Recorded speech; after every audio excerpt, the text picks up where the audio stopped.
যে মেয়েটা তোমার বুকে ঘুমায় সেটা তোমার কন্যা সন্তান, যে মেয়েটা তোমার পাশে ঘুমায় সেটা তোমার বউ, যে মেয়েটা তোমার পাশের রুমে ঘুমায় সেটা তোমার আদরের বোন, যে মেয়েটা তোমার জন্য নিজের ঘুম নষ্ট করে সেটা তোমার আদরের মা। তাহলে রাস্তা দিয়ে হেঁটে যাওয়া একটা মেয়ে মাল কি করে হয়? মেয়ে হয়ে জন্মগ্রহণ করে বেঁচে থাকাটা এতটা সহজ না ভাই। তাদের প্রতিটা পদে পদে আমরা ধাক্কা দিয়ে থাকি।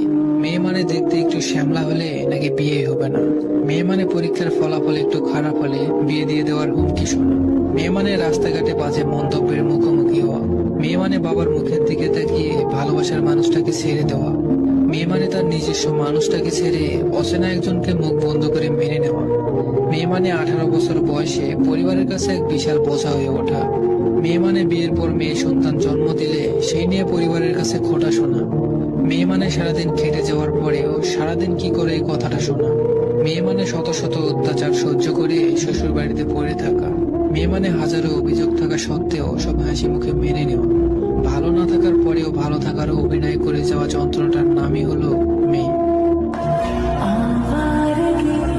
একটা মেয়ে পৃথিবীর সমস্ত দুঃখ কষ্ট সহ্য করতে পারে, বাট স্বামীর ইগনোর সহ্য করতে পারে না।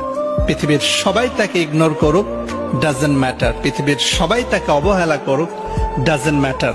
বাট প্রিয় মানুষটা যখন ইগনোর করে, প্রিয় মানুষটা যখন অবহেলা করে, তখন একটা মেয়ে সবচেয়ে বড় অসহায় হয়ে। মেয়েদের জীবনটা হলো জেলখানার মতো। তাদের কখনো জেল কাটতে হয় বাপের বাড়িতে, কখনো জেল কাটতে হয় স্বামীর বাড়িতে, আবার শেষ বয়সে জেল কাটতে হয় সন্তানের বাড়িতে। আসলে মেয়েরা খুঁজে পায় না তারা কেন জন্ম নিয়েছে।